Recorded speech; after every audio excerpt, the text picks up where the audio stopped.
dari sisi SOP-nya gitu ya, standar operasional prosedurnya itu tidak update gitu ya. Bentar, ini kan sudah berkunjung ke lapangan. Kota Metro gitu-gitu juga temukan itu memang sedang merencanakan kegagalan sebenarnya. Wow.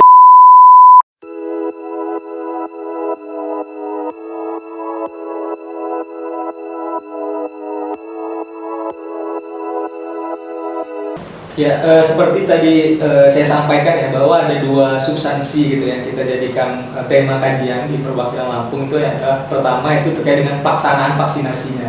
Nah di situ kita temukan bahwa karena kan dalam proses pelaksanaan vaksinasi itu mungkin yang menjadi kewajiban itu adalah pihak Vaskesnya gitu ya, selaku pelaksananya. Artinya dalam hal ini adalah fasilitas kesehatan, dalam hal ini puskesmas yang ditunjuk pemerintah daerah untuk melaksanakan vaksinasi. Nah, di situ kita lihat ada di mana-mana gitu. Di situ kita lihat vaskes ini ternyata dari sisi SOP-nya gitu ya, standar operasional prosedurnya itu tidak update gitu ya, tidak up to date gitu. Artinya, itu semua di Metro Lamsel Pringsewu atau hanya salah satu? Itu di semua. Oh, semua. Okay. Karena memang kita mungkin memaklumi juga gitu ya, karena memang di era pandemi ini memang peraturan itu memang banyak dan berubah begitu cepat gitu ya. Memang kita maklumi, tapi itu menjadikan temuan kita gitu, karena jangan sampai prosedur yang tidak update juga berdampak pada prosesnya. Iya, betul. Nanti misalnya masyarakat seharusnya diwawancara atau tadinya dilihatin 10 menit, nggak taunya karena ada ini baru seharusnya ditungguin sampai 30 menit. Itu dari sisi proses pelaksanaannya. Kemudian dari pelaksanaan juga kita temukan ada pelanggaran prokes gitu ya. Karena itu tadi, karena banyaknya masyarakat yang berbondong-bondong gitu ya untuk melaksanakan vaksinasi, di situ tentu kita lihat ada potensi pelanggaran prokes gitu. Artinya masyarakat yang tidak berjarak gitu ya, tidak menggunakan ini masker. kan sudah berkunjung ke lapangan. Potensi pelanggaran prokes atau sudah terjadi yang sepenglihatan teman-teman pencegahan? Ya, seperti tadi saya sampaikan bahwa ketika masyarakat itu banyak gitu ya, banyak di situ pasti ada potensi pelanggaran prokes. Tetapi ketika memang kita ke lapangan ternyata memang ada yang beberapa yang memang terjadi gitu akhirnya di situ. Dugaan kita potensi di awal kita menduga akan menumpuk. Ternyata ketika kita ke lapangan kita ambil salah satu sampel itu ternyata memang itu di sebagian tempat itu terjadi gitu.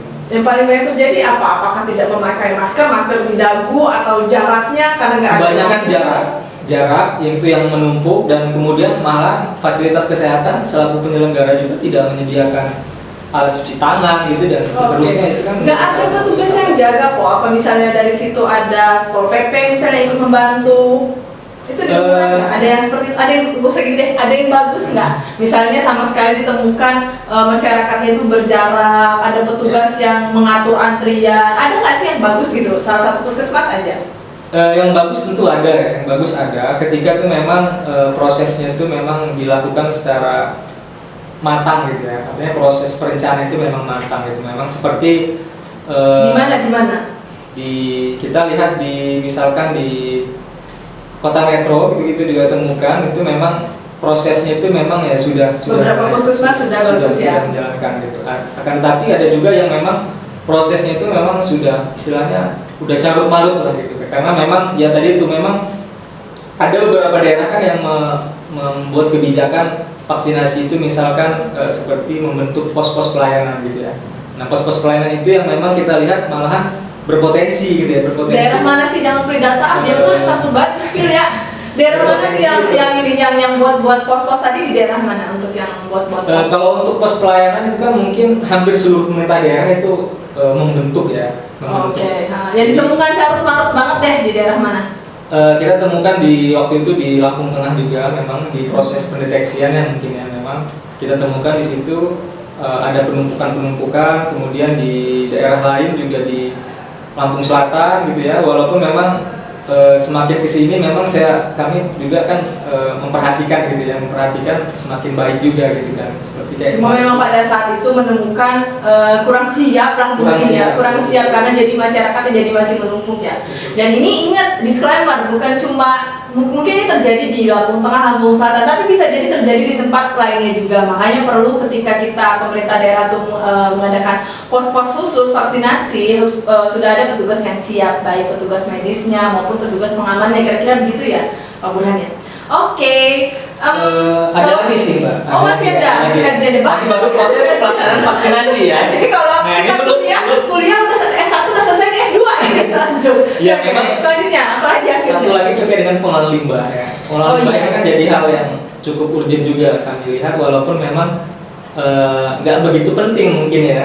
Dikira padahal dikira mungkin nggak begitu penting, ada tapi di dampaknya. situ berdampak luar biasa gitu. Misalkan apabila pengelolaan limbahnya tidak terkelola dengan baik, mungkin ya bisa menimbulkan vektor-vektor penyakit baru, misalkan kita tidak tahu, atau penyakit kulit, udara, ya, betul, pencemaran lingkungan dan penyalahgunaan limbah itu sendiri, misalkan apakah itu daur ulang gitu kan, kalau prosesnya tidak wah baik, ini gitu. suka muncul oknum nih. Betul, mungkin kita juga lihat mungkin pemberitaan di sebelumnya ada limbah-limbah medis yang dijual lagi gitu ya, atau dikelola lagi atau didaur ulang gitu kan, dan atau bahkan ada yang tercecer di mana-mana gitu kan. Nah itu kan salah satu dampak proses pengolahan limbah yang tidak baik gitu kan. Ke pertanyaan tadi nih, dari yang disurvei baik itu tahapan deteksi maupun tahapan analisis data pengambilan datanya nih, ada nggak kabupaten yang sudah bagus pengelolaan limbahnya sesuai dengan peraturan? Misalnya yang bagus itu seperti apa sih, kita tanya dulu deh, yang bagus itu seperti apa, dan ada nggak lokasi yang ditemukan sudah benar-benar sesuai seperti itu? Ya, kalau memang berdasarkan peraturan ya, kalau kita bicara peraturan, memang pengelolaan limbah itu kan memang ketika limbah medis itu dihasilkan gitu ya oleh puskesmas selaku penghasil, itu memang sebaiknya terutama limbah vaksin ya, limbah vaksin ini yang memang yang tergolong infeksius gitu, jadi penanganannya juga harus cukup serius gitu ya. Memang kita lihat di daerah-daerah itu memang setiap vaskes itu ada yang namanya TPS gitu ya, tempat Pembuangan sampah, penyimpanan sementara gitu, tempat penyimpanan sementara limbah medis gitu ya. salah kita pakai. Nah di situ memang jadi tempat penampungan sementara lah gitu ya, limbah-limbah infeksius itu sebelum dihancurkan gitu ya, dihancurkan oleh penghancur gitu, melalui insinerator atau bisa juga ditimbun dibakar gitu kan, tergantung kebijakannya vaskes masing-masing gitu kan. Nah di situ kita lihat TPS di daerah-daerah itu ternyata masih banyak yang belum melengkapi dokumen perizinannya gitu ya. Oke. Bahkan tidak sesuai dengan standar gitu. Karena untuk limbah vaksin ini sendiri, ini penanganannya harus khusus gitu ya. Harus khusus karena infeksius, dia nggak boleh lebih disimpan di ruang terbuka itu lebih dari 2 kali 24 jam. Berarti harus di ruang tertutup gitu ya? Harus di ruang tutup, di dalam kulkas gitu ya, full box itu yang suhunya harus di bawah -2 derajat gitu kan. Nah itu kalau pembuangannya dia harus di tempat tertutup, nggak apa-apa tempat terbuka? Itu untuk penyimpanannya ya. Kalau untuk ini harus dihancurkan Pak, bukan dibuang, harus dihancurkan. Nah itu dalam waktu kalau misalnya belum datang nih transporter atau tukang sampahnya apa bahasanya, transporter atau apa ya? Ya itu kan memang kalau proses yang kita lihat di lapangan itu memang semua vaskes itu hampir ya katakanlah semua daerah gitu ya, semua puskesmas itu melaksanakan kerjasama dalam hal penghancuran limbah itu sendiri. Okay. Dan memang nggak ada di Lampung ini kita temukan sejauh kita melakukan kajian itu menghancurkan limbahnya sendiri itu belum ada, tapi dilempar gitu istilahnya ke pihak ketiga, dihancurkan. Nah, proses mereka menyimpan sebelum diambil dan dihancurkan pihak ketiga itu apakah sudah sesuai dengan standar? Nah, itu yang kita temukan itu belum sesuai standar. Itu yang tadi saya sampaikan, karena vaksin ini ada limbah infeksius gitu ya. Ketika dia disimpan di TPS tadi itu dia harus di bawah -2 derajat gitu kan. Limbahnya itu, limbah infeksiusnya itu. Oh, limbahnya pun harus begitu. Harus disimpan minimal di bawah -2 derajat. Oh, walaupun sudah jadi limbah. Kalau mau disimpan lebih dari 2 kali 24 jam gitu ya. Oke, kalau mau diambilnya agak lama 2 kali 24 jam. Cuman kalau mau disimpan 1 hari saja itu nggak apa-apa sebenarnya. 1 hari langsung diangkut gitu ya ke pemusnahan itu nggak apa-apa sebetulnya. Nah itu yang belum ada di antara kabupaten-kabupaten yang dikunjungi. Ada memang yang kita temukan yang cukup mungkin apresiasi juga. Untuk yang sudah sesuai ada nggak kabupatennya? Bisa dikatakan ada sih sebenarnya. Yang tadi saya sampaikan adalah Pringsewu, karena memang ketika Vaskes itu tidak mempunyai alat penyimpanan limbah tadi di bawah -2 derajat, itu sebenarnya boleh disimpan di luar ruangan gitu ya. Mohon maaf, di luar, di dalam TPS tadi gitu ya. Di dalam TPS. Lebih dari 2 kali 24 jam, tetapi itu harus disinfeksi namanya. Jadi memang harus dilakukan rutin, disinfeksi, disemprot gitu ya, pakai disinfektan mungkin. Jadi dia ada tempat khusus TPS tadi, kemudian dia disinfeksi untuk sampai diambil gitu. Sampai diambil untuk mengatasi apabila kita tidak punya cold storage tadi ya, untuk lemari pendingin tadi.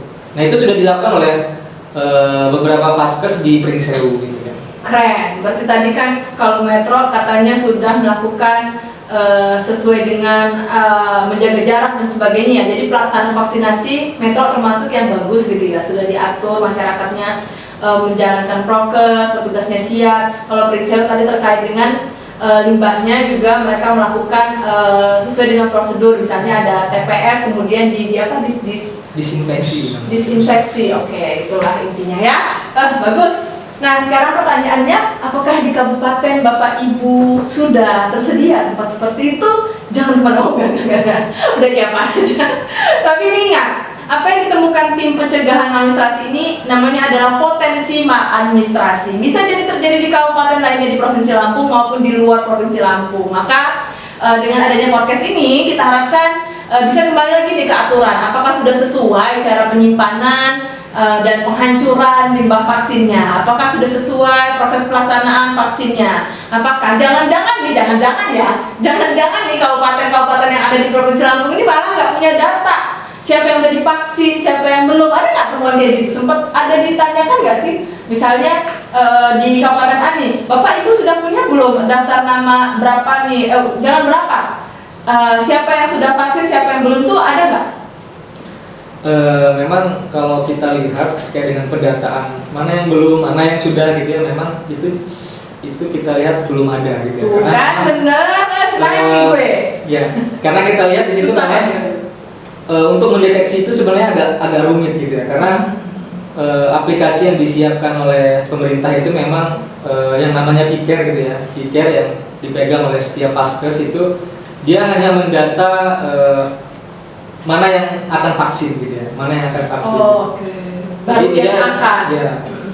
Jadi yang belum tervaksin itu belum ada gitu, kita lihat belum ada. Makanya kemarin itu kita juga sarankan supaya pemerintah daerah itu untuk mendata biar mana keluarganya yang belum, biar tahu nih mana yang belum, mana yang sudah.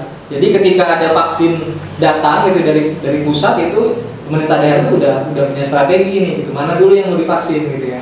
Berapa lokasinya untuk warga ini gitu. Tapi mungkin bisa kita maklumi ya, Bang Burhan ya, karena kan pada awal-awalnya dulu masih ada masyarakat yang takut buat divaksin, terus juga ada target lansia dulu, kemudian dewasa, sekarang anak-anak. Jadi mungkin secara data juga sulit, jadi kayak pemerintah udah yang mana duluan yang mau dulu biar segera terproteksi masyarakatnya. Tapi bukan nggak mungkin untuk dilaksanakan sekarang seperti itu ya. Misalnya dari unit yang paling terkecil aja, misalnya RT-nya, nih RW-nya datang ke rumah-rumah, mulai mendata satu-satu siapa di rumah tersebut yang sudah divaksin, siapa yang belum. Kemudian ditingkatkan lagi ke desa, ke kecamatan. Jadi mungkin data itu bisa diperoleh oleh pemerintah ya.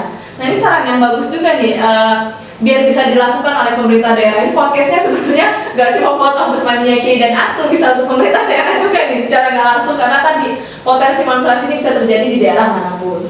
Nah, udah atau cukup nanti saya dinilai belum Pak?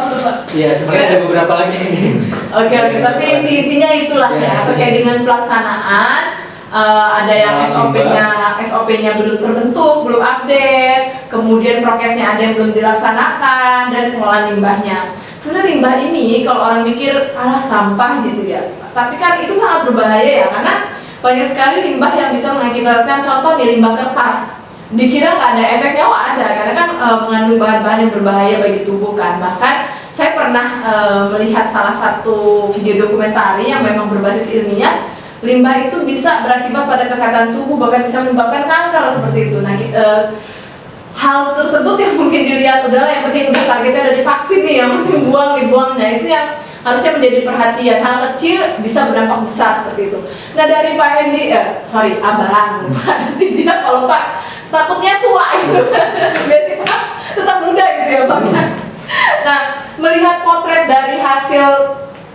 kajian teman-teman tim pencegahan maladministrasi tahun 2021 ya. Ada Pak Burhan, Pak Hidayat dan Mbak Atika ya. Oh ya, ada Abang Burhan, ada Abang Hidayat dan ada Mbak Atika ya di tahun sebelumnya yang melakukan kajian. Nah, melihat potret yang sudah dilakukan teman-teman pencegahan maladministrasi sebelumnya, menurut Abang kenapa sih hal tersebut bisa terjadi gitu? Atau kenapa sih potensi maladministrasi tersebut kok bisa ya vaksin ini bisa seperti itu hasilnya? Kenapa sih bisa banyaknya masih belum melakukan prokes, mohon maaf. Terus kemudian masih ada yang belum mengerti cara penghancuran limbah vaksin. Abang memandangnya seperti apa? Ya, jadi memang kalau di pencegahan gitu ya, kita itu melihat bagaimana proses perencanaan sebenarnya. Nah, yang proses kegiatan vaksinasi, pengelolaan limbah itu kan sebenarnya harus ada perencanaan di awal. Nah, ini yang memang kadang luput stakeholder ini, terutama di bagian puskesmas, dinkes ini tidak merencanakan dengan optimal lah gitu ya. Jadi ada bagian-bagian yang tidak direncanakan optimal padahal itu penting sifatnya gitu kan. Karena kalau kita tidak merencanakan ya kita sedang merencanakan kegagalan sebenarnya. Wow. Nah, itu yang bahasa-bahasanya ya, jadi itu sebenarnya perencanaan vaksinasi dampaknya apa itu ada mitigasi resiko gitu ya. Jadi makanya teman-teman seperti Pak Burhan yang melakukan vaksinasi. Abang. Ya, jadi Bang Burhan ini melakukan apa sih vaksinasi itu yang untuk harus diatur gitu ya, harus prokes, jadwalnya harus jelas gitu ya, harus didata siapa. Karena tadi untuk mencegah ledakan-ledakan orang yang terinfeksi COVID ini semakin banyak, apalagi sekarang ini timbul Omikron gitu ya. Jangan-jangan nanti belum Omikron masih Delta, ledakannya masih di Delta, padahal kita sudah bilang Delta ini menurun. Nah itu yang mungkin potensi yang ingin kita cegah, karena memang sekarang Kemenkes juga sudah mendeklarasikan kita sudah masuk gelombang ketiga tapi untuk Omikron. Nah jangan-jangan kita sebenarnya ledakan ketiga ini bukan Omikron misalnya kalau khususnya di Lampung, tapi masih di Delta gitu, karena nanti bahkan kalau di Lampung khusus ledakan keempat. Nah itu yang kita tidak inginkan ya, itu kita proses potensinya tadi kita lihatnya di situ. Pentingnya di perencanaan tadi. Okay. Mulai dari timnya siapa, terus kemudian mekanismenya bagaimana, sampah limbahnya mau kemana, dan itu yang menurut Bang Hendy diduga penyebabnya sehingga pemerintah-pemerintah kita ini dalam pelaksanaan vaksin maupun penghancuran limbah vaksin belum siap seperti itu ya. Oke, nggak apa-apa. Nanti kan dari nonton podcast kita ini jadi lebih siap. Kata kalau kita mau koordinasi bersama, konsultasi bersama, it's okay kan. Nah selanjutnya nih, saya mau balik lagi ke Bang Burhan nih. Jadi dari banyaknya temuan-temuan tadi, saran kan biasanya kan kalau misalnya kita melakukan kajian pasti ada saran. Kalau kita nih buat skripsi, tesis dan sebagainya, kita melakukan penelitian, temuan, hasil penelitian, kemudian ada saran. Pasti ini ada saran juga dong.